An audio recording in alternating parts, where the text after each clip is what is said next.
இந்த மூன்று விஷயங்களை மனதில் பதிய வைத்துக் கொள்ளுங்கள்.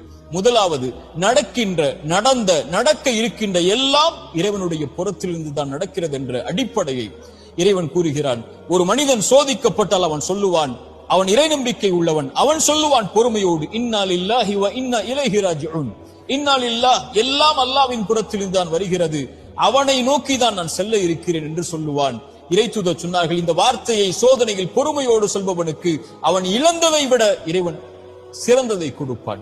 அவன் நம்புகிறான், இறைவன் புறத்திலிருந்து தான் நடந்தது இந்த கடந்த காலத்தில், இறைவன் இதை மாற்றுவான், அவன் எதிர்காலத்தை எனக்கு கொடுத்திருக்கிறான், அதை நோக்கி நான் நகர வேண்டும் என்ற அடிப்படையை புரிந்தவனாக அவன் இந்த உலக வாழ்வில் வாழ்வான்.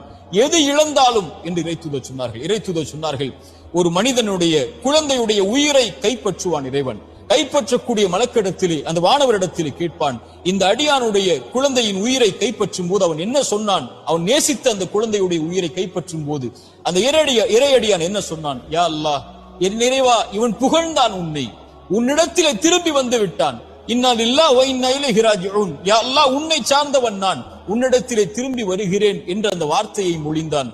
இறைவன் சொல்லுவான், அவனுக்கு சொர்க்கத்திலே ஒரு வீட்டை அமையுங்கள் என்று. இதுதான் இறை நம்பிக்கை கொண்டவனுடைய பண்பு. இறைவனுடைய நாட்டத்தில் நடக்கிறது, இனிமேல் நடப்பது சிறந்ததாக இருக்கும் என்று இறைவனை சார்ந்து வாழ ஆரம்பிப்பார்.